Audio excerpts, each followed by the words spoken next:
We're on to the second division for NFL 2024. Yanni is back with me, road warrior, but still making some videos. Yanni, thanks for joining me again tonight.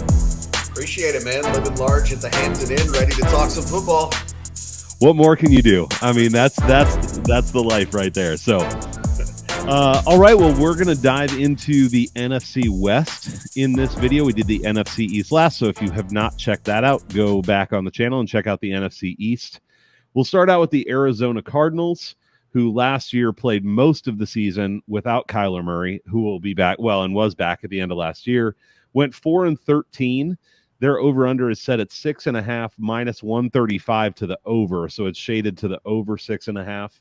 Plus 1,400 to win the division. Yanni, certainly Arizona should be a little more hopeful going into the season just because of Kyler Murray compared to last year, but how much more hopeful can this team be than last year? It's a good question. You start looking, you say they won 4 games last year. Their win total is 6.5, and you're saying, is Kyler Murray worth 3 wins? In the case of a team like the Cardinals, probably. I think so. I think that when we look before season start, you want to identify teams that have potential to really jump. And I do think the Cardinals are one of those teams. I think realistically, they probably can't overtake a team like the Niners in their division or even the Rams or maybe even the Seahawks. I will see. But I think there's a lot of potential there. I mean, you kind of look at the positives they had throughout last year. They had a couple good games. They were competitive at times, but it seemed like that defense, kind of got shredded and they just couldn't fully compete. And I think that when you look at the moves they made in the offseason, they've addressed some of that. Let's start with what you said with Kyler Murray there. They have really helped him out. I mean, they gave him, obviously, Marvin Harrison Jr. in the draft there, who, by all accounts, is kind of that can't-miss wide receiver going into the draft. Time will tell if that's the case, but I think if there is a such thing as a sure bet at that pick, Harrison Jr. seems to be it. So when you look at that, and they got a couple underrated guys in Greg Dortch and Michael Wilson there. So, it may take this trio a little time with Kyler Murray to really get it together. But I think there's potential there for sure. And then, one bright spot they had last year was Trey McBride. I mean, he was a really bright spot for that team, played really well. I mean, essentially is you could say a top 5 tight end going into this year, realistically. So there's some things to like there. They also brought over some veteran offensive linemen, which I think is a good thing for them. This was a team that had kind of patchworked their offensive line for the last handful of years, and it didn't really work. And when you look at this year, yes, you could say it's patchworked again, but I think they have probably the strongest group of free agents that they've brought in there. They're veteran guys that they're not going to get the quarterback killed, right? They should be able to run block decently. They should be able to hold up a little bit in pass protection. So you look at that. You look at a guy like James Conner, who was a very underrated player when he was healthy last year. They drafted Trey Benson. So, they've got some things working on offense. The defense now is where they really struggled a year ago. And I'm not going to say that they're going to be great defensively, but I do like the moves that they made in the offseason. I think Darius Robinson, their first-round pick, was a no-brainer for them there. I think that was or another one of their picks was a great selection for them. I think he has potential to be a really, really good player in the league. If he can come in and kind of fill that defensive end spot that they were kind of missing a little bit a year ago, that can really help.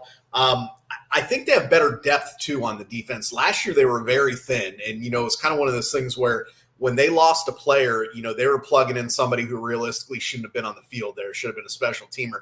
They addressed that a little bit, too. I worry a little bit about the run defense when you kind of look at the interior there, their defensive tackles, even middle linebacker there, a little bit undersized. So, that could be an issue there.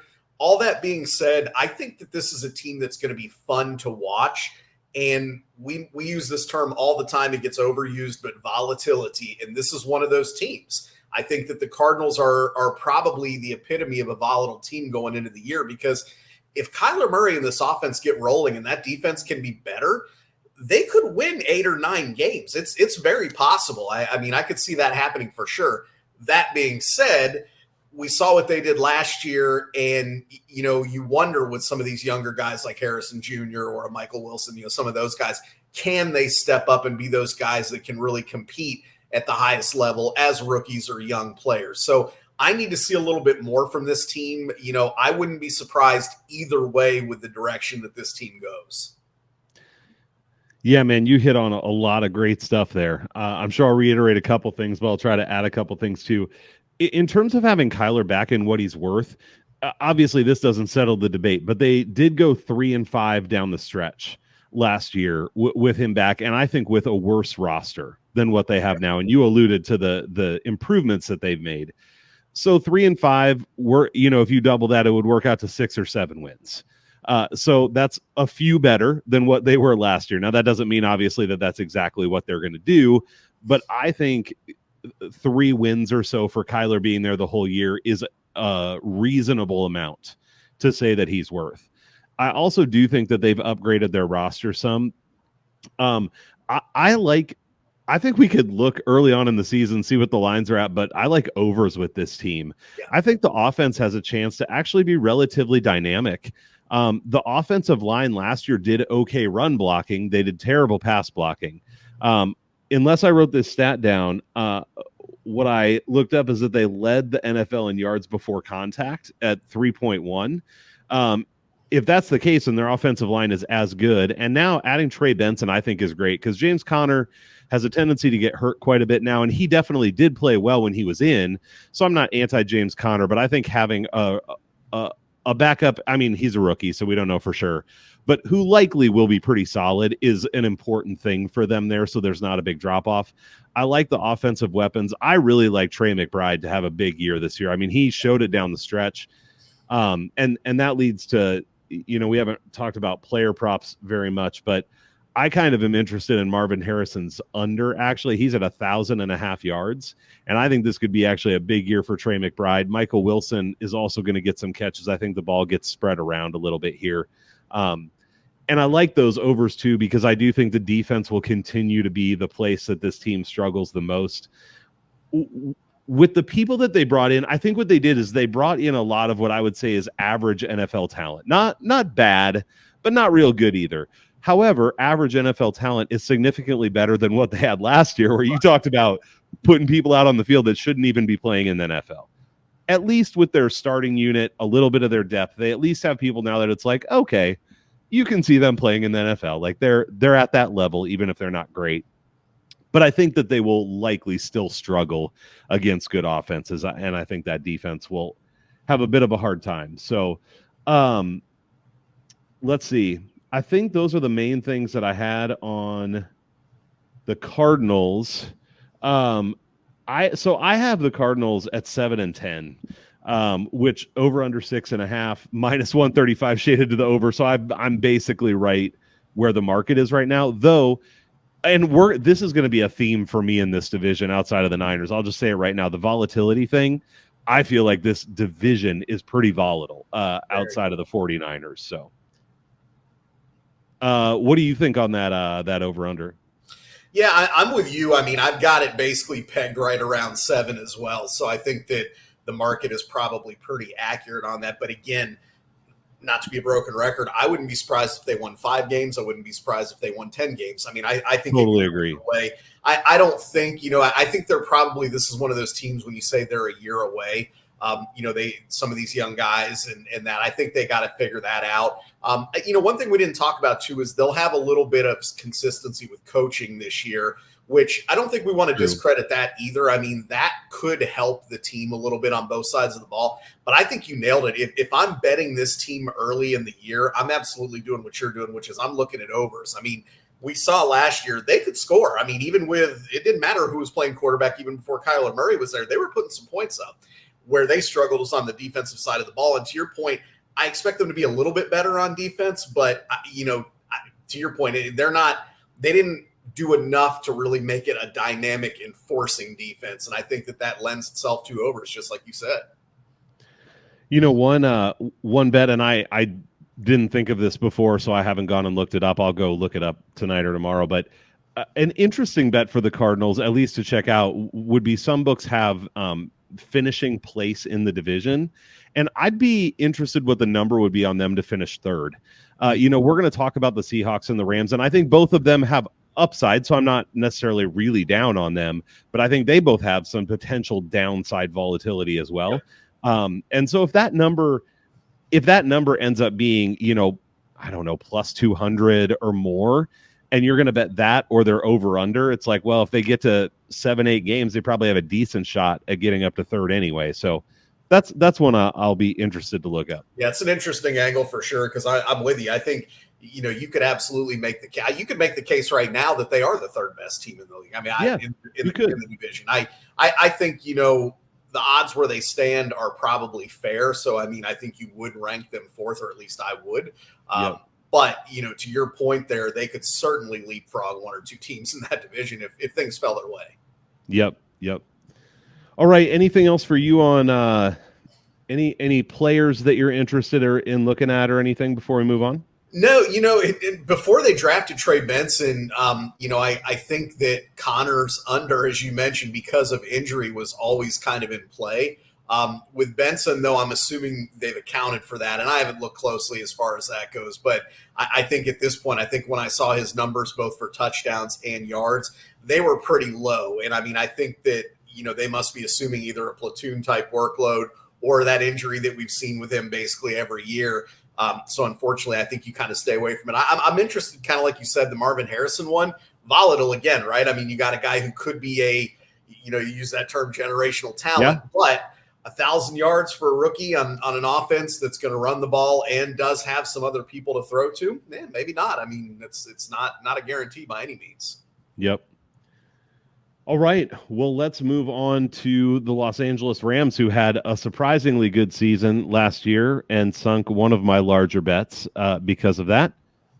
But they come into this year having gone 10-7 last year. Over under set at 8.5, shaded to the over again, minus 139, plus 118 to the under, and plus 375, the second best odds to win the division. In the NFC West, do the Rams have a repeat performance, take another step forward, or is there a chance they fall back here, Yanni? This is, and I hate to use this argument, but this is an injury situation. It is all about Matt Stafford. And I mean, I understand they brought Jimmy Garoppolo in, Stetson Bennett, I think, is coming back. So I think from a backup standpoint, they're probably in better shape maybe than they've been in previous seasons. But the reality of it is Stafford makes this team go. And he and McVay just kind of have that punch on the offensive side of the ball to make it happen. If Stafford's healthy, I have this team at 11 wins. With not a very tough, but a tough schedule, when you kind of look at it there. And we didn't really talk about it when I look at the strength of schedules for these teams, they're all very similar. It's not like when we looked at the NFC East and we said, a couple of these are drastically different, and that's why I like Philly or whatever. These are all, at least to me, fairly similar. And yes, I think these teams are going to beat each other up a little bit in the division. Probably going to be hard for all these teams to go on the road in the division and win. So there's that. And they also play the AFC East, which is going to have probably three pretty good teams most likely in it. So the schedule isn't easy, but I think that when I look at this Rams team, I think they win 11 games if Stafford plays the season. I look at that team, and there's a lot to really like about this team, but I'll go back to what I started with, which is Sean McVay and Matt Stafford. When they're together, this team clicks. So you go into this season now, and I think this is probably the best offensive line they've had in the last, really since their Super Bowl run. When they have that there, they brought in some guys like Jonah Jackson, Kevin Dotson, again, veteran guys that can kind of control the trenches there. Hopefully for them, keep Stafford upright. So I really like that, which again lends itself to, hopefully for the Rams' sake, Stafford staying healthy and, them being able to play well. Obviously, we know about Cooper Kupp and Puka Nacua. I mean, you could argue that's probably the top 1-2 combo, if not 1-2. It's certainly in the top 5 in the league there when you look at that. I worry a little bit about the depth. We know Cooper Kupp's also battled some injuries. He's getting a little bit older as the years go on here. But I think, again, between the two of them there, Stafford and McVay are going to find a way to get those guys the ball. But the thing that doesn't get talked about enough is how well the Rams ran the football last year, especially in the second half of the year when Kyron Williams really took off. They were running the football better than any team in the league, realistically. So I think that gets overlooked because you got Stafford and Kupp and Nacua and, that kind of high-flying type offense. But this is really almost a ground and pound offense that kind of sets up the passing game around it. But I don't really see a lot of holes on that offense. I mean, you look, the offensive line's pretty solid. You could say maybe tight end, maybe could be upgraded a little bit there. But realistically, the offense is good. When I look at the defense, I think the defense is a lot better as well. And then obviously the big question mark here is this team has relied on Aaron Donald to carry the defense for the last, 10 years, however many years he played. And that's not here anymore. So how does the defense look without him? I love what they did in the draft. They addressed the defensive line early, but they didn't necessarily address the interior where Aaron Donald primarily lined up. I worry a little bit when you look, kind of like I said with the Cardinals, the interior there could be a little bit shaky. But I think that they, what they did with the rest of the defense as far as upgrading, potentially the pass rush, the secondary a little bit there. I like that. Now, the secondary can also be a little bit concerning. They're banking on some guys. They're banking on one of my all-time favorite players, Trey White, to come in off of back-to-back serious injuries. We don't know what we're going to get from a guy like that. And I would have liked to have seen them maybe attack that position a little more in the draft. They obviously felt okay with what they have or felt they needed to go other directions. But I think that, their defense can be good, maybe not great, maybe not elite, but I think it can be a solid defense, a top half type defense, maybe around that middle of the pack type, which if they're middle of the pack defensively, they're going to win some games because that offense is going to be able to score some points and their coaching is going to help them. So I'm all in on this Rams team, and I realize this is a bet that could go up in flames if Stafford goes down or even, if Cooper Kupp goes down for a significant time. But I'm all in on them. I think that their win total over is in play. I think early in the season, they're a team against the spread that you could definitely bet because I think there's going to be, in my opinion, a little value there. And last year, they went 11-6-1 against the spread. So they were one of the better teams in the league against the spread. I don't know that they've gotten enough national hype and enough market correction there where that still won't be in play. I've seen with all of the, I guess, videos I've watched and reading I've done, I've really only seen one person that's really high on the Rams. Everybody else is kind of like, the Rams, they're okay, that kind of a thing. I'm on the side of, I think this team could be really, really good. I mean, I think they could, if things go their way, injuries, all that stuff, I think they could win this division. And if they could, then maybe there's some value on a division bet potentially as well, or even like an alternate over, because I think San Francisco will get there, but I would certainly like them to win at least 10 games. And so if the Rams are going to win the division, I think they get to where you're talking about, which is like an 11-win team to be able to win the division. Well, you're talking me into it a little bit. So I definitely am one of those people who's not quite as high on the Rams as you are. Now, I do think they really proved what they can be on offense last year. And I was one of the people who really didn't believe in them. Obviously, very few people, if anyone, really knew about Puka Nacua, and nobody knew that Puka was going to be what he turned out to be last year, which is just insane. I mean, last year, one of the best receivers in the league, such high volume. Now, Matt Stafford is sort of a kingmaker when he plays quarterback for wide receivers. So it makes sense, but still, what an outlier season. And even though it was burning some of my bets, man, it was fun to watch them play because it was symphonic almost. I do wonder about Cooper Kupp. I just wonder, I mean, he might come back and be Cooper Kupp. And we saw flashes, but at his age with the injuries he's been through, I just wonder. But at the same time, if he can be your number 2 receiver, and even you look at Puka as the number 1, well, that's a pretty good number 2 receiver, even if it's a little bit slowed Cooper Kupp. So I can't hate on that. I do like what they have in the backfield. Obviously, Kyron Williams was really good last year. They added Blake Corum, which I don't know. I'm iffy on whether Blake Corum's going to be a good professional running back or not. Yeah. But he at least gives you something as a backup to Kyron. I know there are some people who are really high on him. I'm definitely not as high on Blake Corum. For me, the question here definitely is more the defense. And I know you brought up some question marks there. I think we're going to see how much Aaron Donald meant to this team. And that's a lot of what it comes down to for me. I mean, yes, they tried to address it in the draft. We know that rookies, it's volatility. Again, maybe they'll be good, maybe they won't. But Aaron Donald's eating up a double team on every play, sometimes a triple team, clogging up the middle where teams would have a difficult time running there. I just feel like he did the work of two players on defense on almost every play. And it's hard to quantify how important that is to a defense. I also think that while they did, I like that they at least added some pieces to try to shore it up. I'm not sold that this secondary is going to be very good. And so I think that opposing teams are going to be able to both run and pass on this defense, which to me means that they're going to have to outscore the other team, which as long as Stafford's there, I totally agree that they can do that. I was just thinking back to last year, and I think I, along with probably you and lots of other people, said, hey, this Rams team could be okay if Stafford can stay healthy. And you started off your breakdown with that. And when I started working through the Rams, I just thought, I feel like I'm back in the same place. Yeah. If Stafford can stay healthy, this team can be good. I have them at 9-8. I can see the upside. For me, I think 10 wins would be a good season for them. But if Stafford goes down again, which last year I'm like, well, he probably will. I can see this team falling to 7. I mean, I guess it depends when he gets hurt too. Sure. They brought in Jimmy Garoppolo, which at least he's got professional experience, but he's also really good at making bad plays. And so, yes, Sean McVay is an awesome coach, and they can coach around. I mean, look what they did with nobody at quarterback last year, right? So Jimmy G is probably better than those guys. But I think it's still going to be a bit of a slog if Stafford goes down. So just like we said with Arizona, I just see a lot of volatility here again.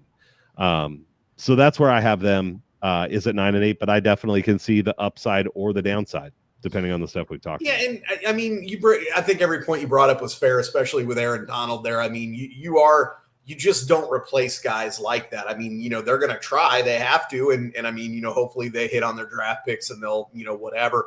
But you're right. And you start looking at that and you're saying, okay, is the corner position solid? Well, we better get a pass rush if not. So there are definitely those question marks out there.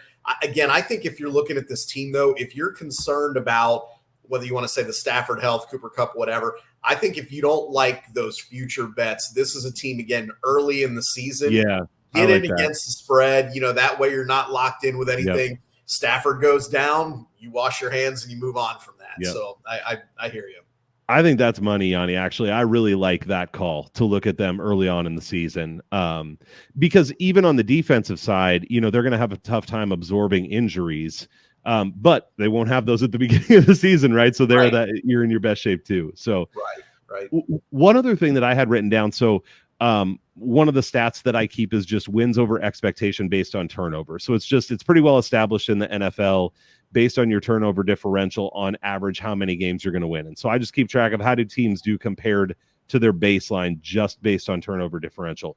Last year, the Rams were 5th best in the league at 4.01. So they had that good season. And what that stat tells me is if they had a better turnover differential, they actually would have been better and probably won another game or two from where they were. So that sort of lends credence or more fuel to that side of them being a better team than what we even got record wise last year. So can definitely see the upside there. So any players that you have interest in here, either the over or the under? Well, when I looked at Kyron Williams there, I mean, he's the guy that stuck out to me, but I hate playing overs on running backs. I mean, it's so, the injuries there. You mentioned they drafted a guy that, could potentially gobble up some carries there. So there's nothing that jumps out to me. I think when you look at the numbers for like Nakua and Kupp, obviously the injury history kind of scares me a little bit, but I don't want to fade him because, again, he can be really good. Yeah. And I think Nakua is pretty spot on. So, and kind of same thing with Stafford with Kupp. So there's not a whole lot out there with this Rams team that really caught my eye. I would like to go Kyron Williams, but I just, I think if you're going to make a living betting running back overs on futures, you're going to lose a lot of money in the long run. Yep. Yeah, the only one that I'd be interested in, and I actually haven't seen a line on this yet, maybe it's out on a book that I haven't looked at, but would be Blake Corum's under if he gets steamed. I have heard some chatter about people being excited about him. And if that number can get pushed up a little bit, that's an under that I would consider. Cause I think Kyron Williams is going to be the starter there. And unless he flops or gets injured, I think he's going to get the bulk of the work. Well, and they worked him pretty hard last year. I mean, they weren't. Yeah, they did. They weren't splitting a lot of carries. He was getting a bulk there. So I feel you there. Yep. Well, and I feel like the Rams kind of do that. They get it back and they kind of ride him. So I could see Blake Corum, not getting the workload, even if he has some nice runs, just not getting enough work to get many yards. So, all right, well, let's move on to the champions of this division, the San Francisco 49ers, who went 12-5 last year. Right now, their over-under is set at 11.5. This one's shaded to the under, though. You can get plus 122 over 11.5, minus 125 under, and they're minus 195 to win the division. So prohibitive favorites at this point to win the division. Do you see them? I mean, you already talked about with the Rams that you could see them getting up there and having a chance to win this division. Is San Francisco a little bit overvalued right now, do you think? I'm not going to say they're overvalued, but, I want to look historically back at San Francisco over the previous half a dozen seasons, really in the Kyle Shanahan era. They've done a lot of up, down, and it's generally been injury-based, right? I mean, we saw a season when they lost quarterbacks and this and that. They seem to be a little bit more stable now, and they also, I think, have a little bit, firmer roster top to bottom there to maybe overcome that. But I don't think it's just a guarantee that they're going to sleepwalk through the division. And I know that the Niners, I believe, and you can correct me if I'm wrong or we can look this up, but I think they are favored in every single game going into the season, if I'm not mistaken. You're probably right. And if that's the case, 11.5 doesn't seem like that much. It really doesn't. So, if Vegas is saying we expect them to win every single game, which obviously we know that's probably not going to happen, but, 11.5 doesn't seem like that much. This roster is good enough to go undefeated. Now, they're not going to. I'm not suggesting you bet a 17-0 regular season for the Niners here. But the roster's that good. When you look at the roster here, there's a couple things that, jump out to me. I would have liked to have seen them try to bolster their offensive line a little bit. And I think that it may be one of those things where Kyle Shanahan kind of figures out how to move the ball regardless. So maybe he just, whatever. But I think you are setting yourself up for a Brock Purdy injury, a CMC injury, that kind of a thing by running out there with what I think is a below average offensive line. Obviously, we know the left tackle is a star, but the other four guys on that, not so great. So I think that's the one area where I'm a little surprised they didn't try to, improve a little bit. They used their first round pick on a wide receiver. What that tells me is Debo and Ayuk, this is their last year there, right? Or at least one of them. I still think it's possible one of those guys gets shipped out before the season starts. And honestly, I think that would make a huge difference on this roster if that happens. Now, again, they used a first-round pick on a wide receiver, so maybe they're, saying, hey, we got some talent coming in. But, Debo is such a unicorn-type player out there with how he plays and what he does for that offense. And Ayuk is like the perfect complement on the other side there. So it's like that is like a match made in heaven if you're Kyle Shanahan and an offensive coordinator. And if one of those guys isn't there, you start to wonder, like, well, would it still be there? Now, obviously, they're still chock full of talent. We know they got Kittle, CMC. Again, like last year, if he stays healthy, he's going to dominate because, I'm sorry, he's the best player in the game. In my opinion, I don't think it's even close. I think, certainly non-quarterback. The guy never doesn't make plays. I mean, he's just ridiculous out there. So if he stays healthy, he's going to do it. You got Kittle, you got guys like Juszczyk. I mean, it's there. And it's also, we kind of talked about the consistency and the veteran presence. These guys have played together now for a few years. I mean, I know McCaffrey came over a year ago, but realistically, this team's kind of gelled together. And I think that can be powerful when you're an average team, let alone when you're chock full of stars and you're playing together. So there's really no reason to believe this offense isn't going to be really, really good again, despite that offensive line. On the defensive side of the ball, I think they're going to be good again there too. And, you look at it, it's like they kind of just cycle through players. It's like, Eric Armstead's out. We'll bring Malik Collins in, and it's kind of like they just turned over the defensive line. Yep. Yeah, it's like, we tried this little Chase Young experiment. Didn't really work. We bring in a guy like Leonard Floyd, veteran, whatever. And I think that when you look at that there, the questions I have on defense are one big one that I have is Dre Greenlaw. I think Greenlaw, and I've said this before, I think he may be the most underrated defensive player in the league, in my opinion. He's up there. I think he is ridiculously good, but he gets overshadowed by Fred Warner and, Bosa and some of those guys on that defense. We know he got hurt with that unfortunate injury in the Super Bowl, which may have prohibited them or helped prohibit them from winning that Super Bowl. Can he come back and play at that level where he's dominating? Because when he is out there flying around, man, that defense is really good. I do love they brought Devondre Campbell in from Green Bay. I do love that pickup because last year when you looked at that defense, and I think the Super Bowl is a perfect example, when Greenlaw was in, the success rate of Kansas City throwing to Kelsey, running whatever, versus when they had to bring Oren Burks in, and it was like the fall off was tremendous. I think Devondre Campbell gives them a quality player that can match in. He doesn't have to be Fred Warner. He doesn't have to be Dre Greenlaw. He can just be a good player out there for them. And because of all the protection around him, I think he's going to have a really good year. The two things to watch in the secondary there, Talanoa Hufanga, coming back from injury. Will he be ready to go? When he was playing, was a difference maker. So, you look at a guy like him and Greenlaw, two of the, I'm going to say, lesser known guys compared to the Bosas and Warners on that defense, but are critically important. So how do those guys come back from injury? Other than that, I do like the fact that they bolstered their secondary a little bit there. They brought in a couple of decent veteran guys there.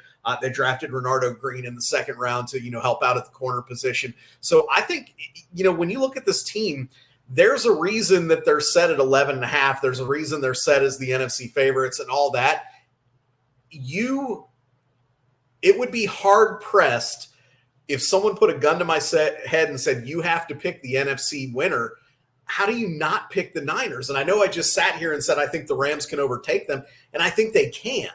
But everything is lined up nicely for San Francisco in this thing. Even when you look at their schedule, the strength of schedule is almost the same as in my opinion, is almost the same as the Rams and Seahawks and that. But even when you look kind of at their like home and away splits and that, it kind of lines up in their favor there. So it's all there for them. We know that Kyle Shanahan is a master, certainly in the regular season. If you want to critique his postseason work, have at it. That's a conversation probably for a different time. But, a long-winded way of saying there's a reason this team is a favorite. They're really freaking good. I'm not betting against them, although I'm curious to see if they can continue that trek they had last year without having one of those regressions that we've seen in the Kyle Shanahan era. Yeah, right. They did it last year, right? Just when you think they're going to go undefeated, then they, go lose in Minnesota or something like that, which they really shouldn't do. But that was fun. Just a couple points to speak to what you were already saying. You referenced their home and away schedule, and this is a really interesting thing with your the schedule. I don't have Vegas lines for everything, but I have the win percentage I would assign for all of their games, and I have them favored in every game. The closest ones would be they play the Jets at home on opening weekend, Kansas City, but that's at home once again. They have to go to Green Bay. They have to go to Buffalo, and they have to go to Miami. So those are probably their three hardest away games. But you talked about that home road split, and they really did get a pretty cushy deal in terms of who they play at home, where they have the Jets, Kansas City, Dallas, Chicago, and Detroit all at home. That's most of their hardest games this year.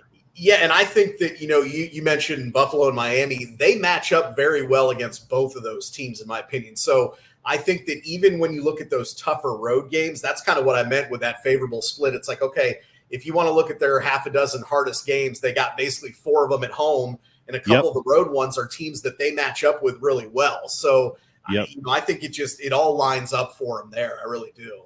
Yeah, we'll get to this down the road.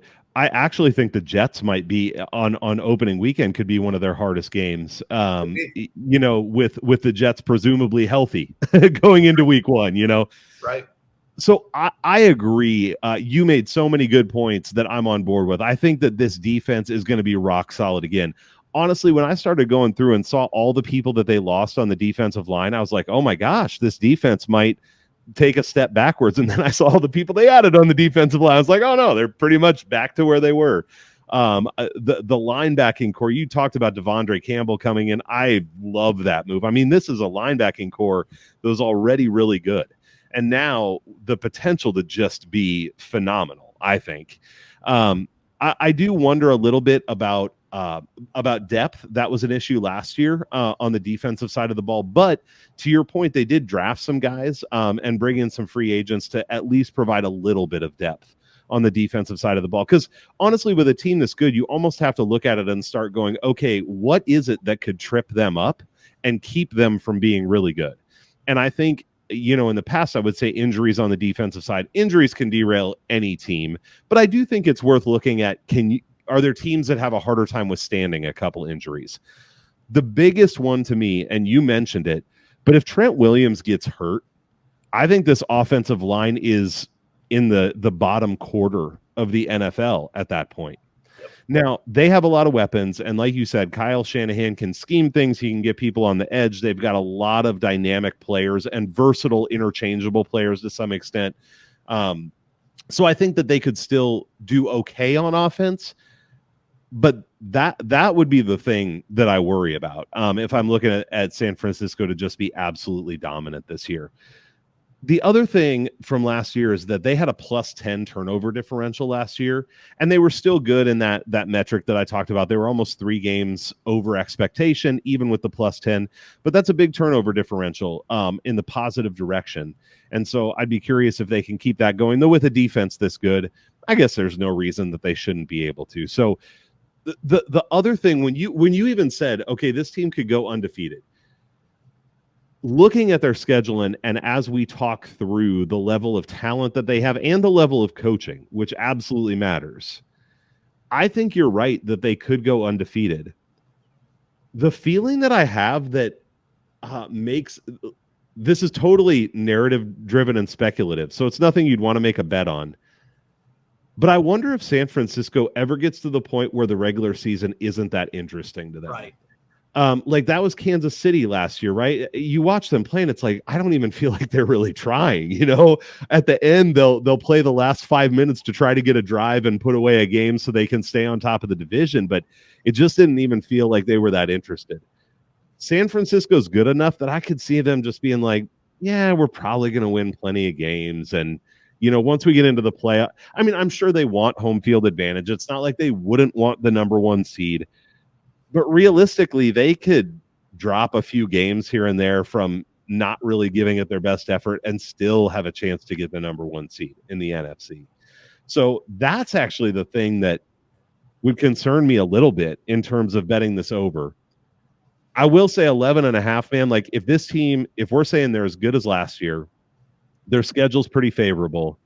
11.5 at plus money was a good number most of the way through last year in the futures market. So if you think that, I'm not ready to bet it, but I don't think it's a terrible look either. It's definitely not a terrible look. I mean, like we said, if Vegas is saying that they're going to win 17 games, well, that's not what they're saying, but if they're favoring them in 17 games, right. Yeah. 12 seems doable. Yeah, it sure does. Any players that have your interest with San Francisco?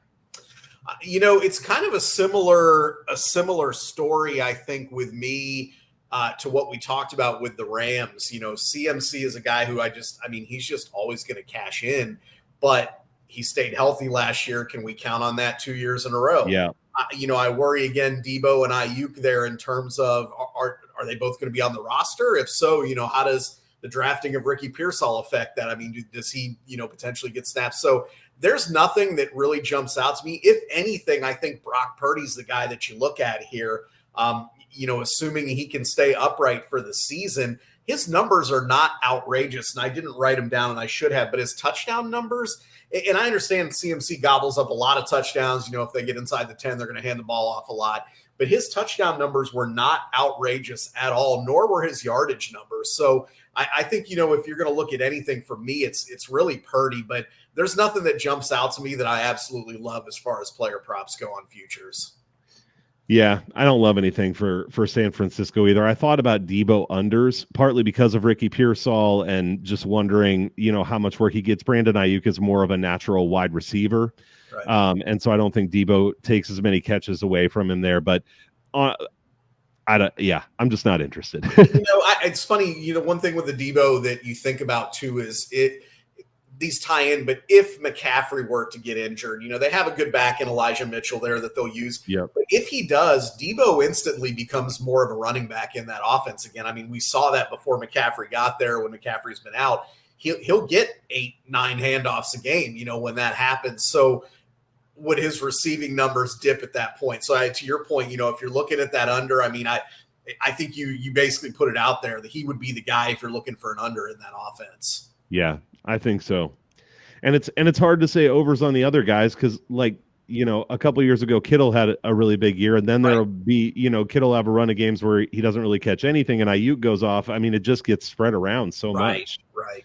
Yep. So yeah, it's hard to like any overs, I think, in that offense. I will say if he can carry it forward, we can look at those Christian McCaffrey 2 touchdown lines at the beginning of the season. Right. Those are pretty consistent. Yep. All right. Well, let's move on to the last team in the division who really let me down last year. So I got to try to not let that affect me too much. It's the Seattle Seahawks. They bring in a new head coach in Mike Macdonald, obviously a defensive-minded coach coming in from Baltimore. Interesting. I will just say interesting on the coaching staff here. So Ryan Grubb comes in from Washington, but the college, not the Washington Commanders, where he was the offensive coordinator. It's interesting because Washington did have a dynamic offense, and this is diving a little into college football, I guess, but Michael Penix was a great college quarterback. We'll see how he does in the NFL, but great college quarterback. They had Rome Odunze there. They had 3 receivers go, I think, in the first 4 rounds of the NFL draft. They also had a really solid offensive line. The offensive line was up there for college. So obviously I'm not an expert in college, but I do like to watch it, paid attention to it. And so you got a guy coming in. I'm not saying he's not a good offensive coordinator. In fact, he's probably really good. That's why he's here. But he did have a lot to work with in college last year. So he comes in to take over the offense. And then Aiden Durde, who I had not ever heard of, was the Cowboys defensive line coach, comes in as the defensive coordinator. The Seahawks kind of fell apart down the stretch and went 9-8 still. Had a chance at the playoffs, and by the skin of their teeth, didn't quite get there. Over under this year is set at 7.5, minus 120 to the over, plus 112 to the under. So shaded a little bit to the over, but not a lot. And plus 800 to win the division. So more than double the odds of the Rams to win the division, which is definitely flipped from where this team was going into last season. People like me, I think, coming off of last year, Yanni, the way they played and then especially the way they finished the season, I think left a bad taste in a lot of people's mouths. However, that doesn't necessarily mean they aren't a good team just because they had a bad stretch at the wrong time. Is this a team that you see potentially recovering and being able to be in the mix as they were expected to be last year? Or is this team just really wasn't great to begin with and they're looking at another average season? This is a really interesting team, I think, to break down. And I think the way you ask those questions is also really indicative of why they're an interesting team to break down here. I do think they are a little bit of the epitome of average. So, when you kind of look at that win total and even where they finished last year, I think there's some fairness there. But I think, when you really look at this team, start with the positive first here. And the positive, there's a couple big positives that they have, in my opinion. I like their coaching changes that they made. And I'm not going to sit here and say that I know what the Dallas Cowboys defensive line coach is going to do with that.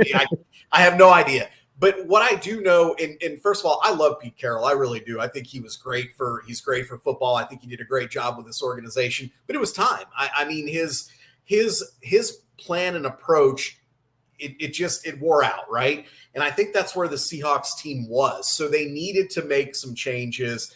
I like bringing Macdonald in. I mean, I think he's a guy that still kind of fits that Seattle identity. But I think he'll bring a little bit of a fresh perspective. And you kind of mentioned the offensive coordinator coming in. I think that's really what they were lacking, is they needed some kind of dynamic approach, because their offense was very vanilla when you look at it.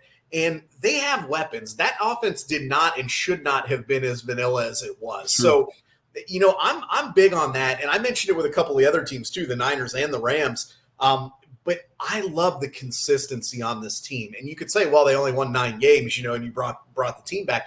But when you look at that offense, I mean, playing together essentially, you talk about the college game. How nice is it when you have a bunch of seniors on the roster? I mean, it's like that helps. And you start looking at this offense and that defense, and you see some of that.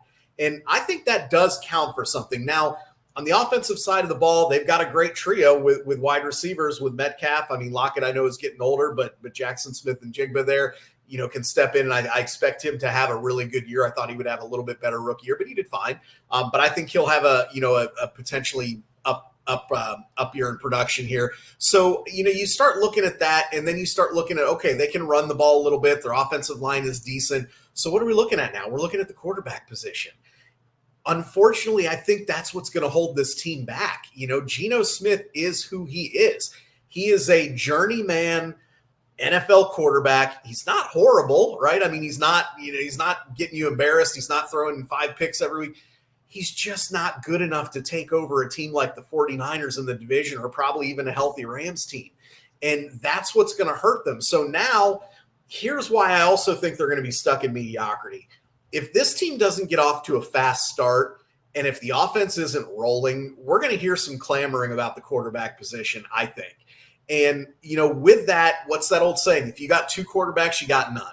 And I think that's what we may see with this Seattle team is, if Geno Smith is not lighting it up early, which, I mean, there's a chance he won't, are we going to hear, clamoring for Sam Howell to come in there? And I mean, I think that we will. And I think they're going to want to give him a shot because, I mean, quite frankly, if I'm Seattle, here's the way I'm looking at this. I've got to march Geno out there because I have a veteran team. And I don't want to put the young guy out there who, Geno's a good, by all accounts, good leader in the locker room and all that kind of stuff. So you can't just throw Sam Howell out there. But with Geno, you kind of know who you are, right? You are that 9-8, 8-9 type team. Sam Howell, I think, gives you the perspective to say, could this guy be a true franchise-leading quarterback? And you cannot grade what he was dealing with in Washington there. I mean, that offensive line was atrocious. I thought he showed flashes. To be honest with you, based on what he was blocking for him, I actually thought he played pretty well. Even though there were some times where he threw some passes up, you're like, oh, geez, what are you doing? But, so I kind of look at that, but I'm like, if you're Seattle, you're in this quandary because you can't put him in right away. So you got to kind of let it run its course. I think that's what's going to happen. They're going to be 3-4.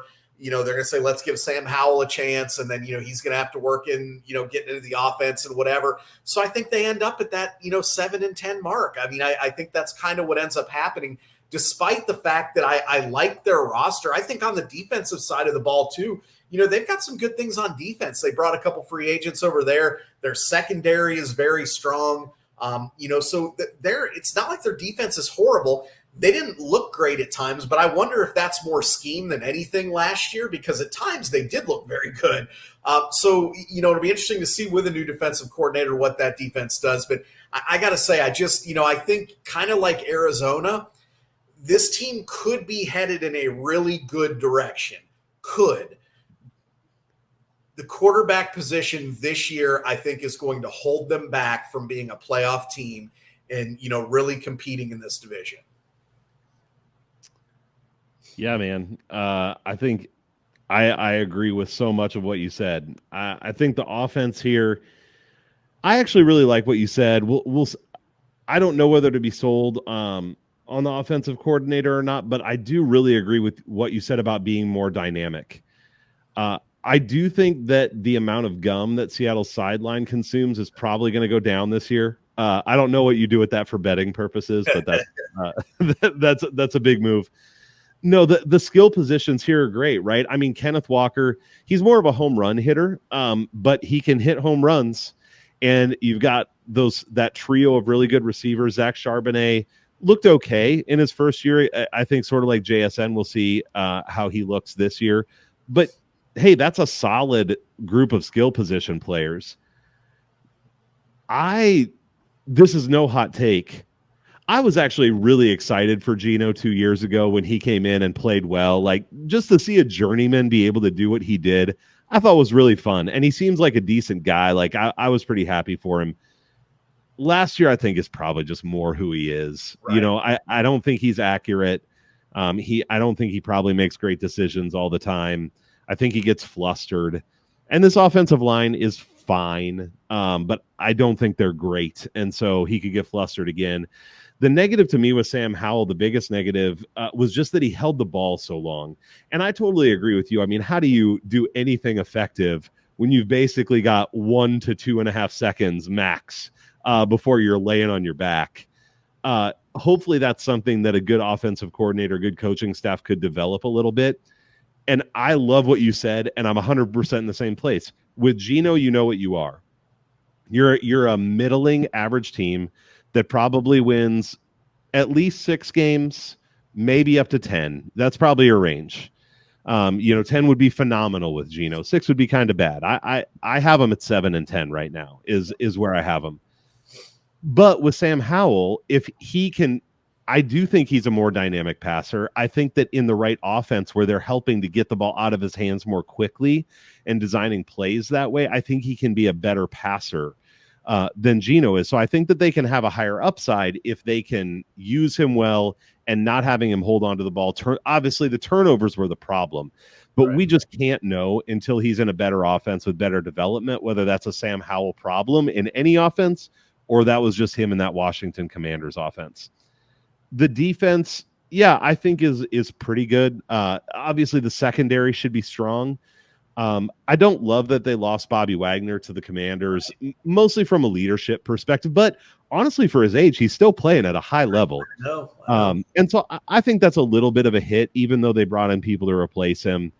But it's not like a make or break kind of thing. It's just I would have liked to see them be able to hold on to him. So this is another team, like we've talked about, where I just feel like there's a lot of potential variance here. If they get moving the wrong direction and neither quarterback ends up being able to do much, I think they could end up at 6 or 7 wins. If Geno can roll it back a couple years and look good again, or if Sam Howell can come in and be a really good quarterback, then I think they can be right there with the Rams and possibly, if they have a great year, the Cardinals around that 10-win mark potentially. So it makes it hard to bet anything because I just can see it going either way. I do have one bet here, and it plays into a lot of what we talked about that I've already made. And let me pull up the number here. I bet Geno under 3,645.5 passing yards, minus 115. I just think, like, if you look back at him historically, even in a year where he plays all the games, he is probably around that number. In a good offense, maybe he'd be over it, but I think the chance that he, whether it's injury or getting replaced, doesn't play all the games this year is pretty strong. So that's my only bet here. Yeah, I love it. That was the only bet I had as well, and it's strictly for the reason that I think that Sam Howell's going to get several starts.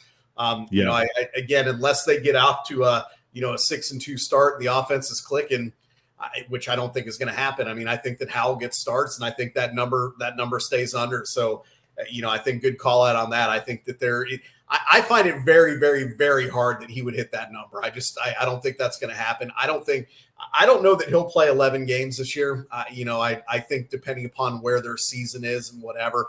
And I'll be honest, if it weren't for having a veteran roster, like let's say they had a bunch of young guys on this team, and they have some, but most of their guys at this point are veteran guys. When you look at guys like Lockett and Metcalf and Noah Fant and some of the guys on the defensive side of the ball, kind of like I said, they're forced to play Geno. But I got to believe if I'm running that organization, I realize we're not winning the Super Bowl with Geno Smith here. Even with a pretty good roster, we're not winning the Super Bowl. I want to evaluate as soon as possible what I have with Sam Howell, because I want to either get that train moving or find out if that's not the answer, so I can start making draft plans or free agency plans and figure out what the future lies. Because, I mean, you could try Geno out there for the next 2 years, right? I mean, what are you going to be? Like you said, somewhere between 6 and 10 wins, most likely, depending upon the roster. So I'm with you. But again, I don't envy, though, because I think that the organization probably knows that. but they also know they can't just pull the trigger week one and say, we're going to give Howell and see what we got here, right? I mean, you got to try to win. You got to try to keep that locker room together, and, it's going to take them being 2-4 or whatever, or, 4-7, and they're going to say, let's give Howell a shot here. But I think that underplay on his yardage for Geno Smith, I mean, I think that's golden. Yeah. And I definitely think they can be 2-4 or 3-3 after those first 6 games. Whatever, there's the volatility, but you put that perfectly in terms of them needing to see what they have in Sam Howell too. Because the quarterback's so important. To just throw away a year, man, that's a tough decision to make. It's tough when you have a good roster. And I mean, they do have a quality roster. It's like, if you think about it, if you put a, call it a top 10 quarterback on this team, they could do some damage. I mean, they really could, but unfortunately they're stuck with, what's Geno, the 20th quarterback in the league, give or take. I mean, I mean, that's kind of where you are. Yep. Agreed. All right. Before we move on and rank a few things in this division, if you are watching and you have not yet done it, please like the video, subscribe to the channel. We're going to be doing these division breakdowns for every division, giving you best bets, and then breaking down games throughout the season. Lots of different content. You can go to betcrushers.com and find all of Yanni's content, as well as JJ does baseball and some NASCAR and different things on there. Follow Yanni at Yanni_bet on X and at the Bet Crushers. Also, you can go to bigtastysports.com to get more analysis, some write-ups and different things. Follow at Big Tasty Sports on X. That's the commercial. Let's move on. All right. So let's rank the coaches. 1 to 4. Who do you like here? A little different than doing the NFC East here. It's way different. It's like, wait, these guys are pretty good. I think there's a lot to like with this one. So yeah, exactly. I don't know. I mean, I'm going to go Sean McVay number 1, and I don't know if that's a hot. Damn it! That's what I'm doing too. But go ahead. Yeah, I mean, obviously I think a lot of people certainly would have Kyle Shanahan number 1, but I just think that McVay. I think about it this way. Would Kyle Shanahan have the success in LA with that roster versus would McVay, what would he do with that San Francisco roster? I look at that San Francisco roster, and I'm like, I don't know that McVay wouldn't have 50 points a game out of that. Right, totally. So anyways, that's no slack on Kyle Shanahan. Obviously, he's a phenomenal coach. But I think that between that and then certainly you have to look at the Super Bowl collapses for Shanahan there. When you look at the fact that Christian McCaffrey got 3 touches in the second half or 3 carries in the second half of the Super Bowl there in a game that was close, like there's just no excuse for that. I'm sorry. You and I I'll play Monday morning quarterback all day long. I'm handing the ball to Christian McCaffrey, So it's like, I think it's fair to question a coach no matter how good they are. And I do think Kyle Shanahan's very good. So that's why I'm going to put McVay first there. I think him and Stafford are electric, as I mentioned. I'll put Shanahan second there, certainly getting to Super Bowls and, dominating the way they have. I mean, that's pretty impressive. I'm actually going to go McDonald third here. And the reason is I'm not a huge Jonathan Gannon guy. Now, we haven't seen what McDonald can do as a head coach, but we did see what he could do as a coordinator, and it was pretty darn good. So I'm going to give him the benefit of the doubt only because I'm not a big Jonathan Gannon guy. Gannon came in and was supposed to be a defensive mind, and, their defense, and I understand a lot of it is talent, but their defense isn't very good. And quite frankly, even when he was finishing up in Philly, they struggled there a little bit. So I need to see more from Gannon. And again, giving a guy who has never coached head coached a game in the NFL versus one, I understand that you could say, well, how can you do that? But if you're asking me, if you're saying you're starting a franchise, these are your 4 coaches, I'm taking McVay number 1, Shanahan number 2, McDonald 3, and Gannon 4. Yep. I'm exactly the same. The only thing I'll add to that is when I was thinking about, again, how would I rank these coaches? I actually went back to the NFC East, and I thought, are there any of these coaches where I would take Brian Daboll over anyone here? And I thought Jonathan Gannon's the only one where I think I maybe would. And so that was what cemented him in 4th for me. Mike McDonald, it's the intriguing upside, right? And so, yes, he hasn't proven it yet as a head coach, but if I was picking coaches, I would take 3 out of the 4 in this division over anybody in the NFC East. For sure. So that's how I ended up at the same ranking you did, because I did kind of go back and forth between the 2 at the bottom because McDonald is in his first year. It's amazing. I mean, you go from the NFC East where, I mean, we laughed basically at the four head coaches, and you go to this one, it's like, yeah, these guys are pretty good. So, Yeah, it's not fun bad. to vision how Totally. Yeah. Yeah, night and day on the coaching between these two. So, all right, next let's go offenses. And again, we're doing whole unit, line, skill, position, just offensive coaching, all of that together. How do you rank the offenses? I'm going to go. I'm going to start. I mean, I think you have to give San Francisco the nod here, even though I do think the Rams are right on their tail. I love that Rams offense, but I'm going to have to give San Francisco the nod. Having a playmaker like CMC there is kind of the difference, even though it would be nice to have the better quarterback with Stafford. But there's just too much to cover in that 49ers offense. So I'm going to go San Francisco 1. I'm going to give the Rams 2nd. I'm going to give Seattle 3rd, although I think the Cardinals are hot on their heels there. It's close. I give them a slight nod because I think that their skill positions are a little bit better. But with Kyler Murray and Trey McBride, it's really, really close. So I not a whole lot separating those two. Yeah, this one is tougher for me. And I've shifted a little bit through our conversation tonight, actually, too. So as I've done with all these rankings, I try to think about it in different ways. And one of the ways is, okay, as a Vikings fan, well, probably these teams would all probably beat the Vikings this year. We'll get there eventually. But which offenses would I least want to face? At full strength, I think I'd rather take the 49ers than the Rams at full strength, because I feel like when the Rams get rolling, they can just put it on you. Yeah. The 49ers absolutely, I mean, we've seen them do it plenty, right? So they absolutely can do it too, but it feels like it takes them just a little bit longer or something, like you got a few more plays to try to get a turnover or make something happen. So even though I probably should say the 49ers, I'm going to go Rams number 1 by, 0.25% or something. And then I'll go 49ers number 2.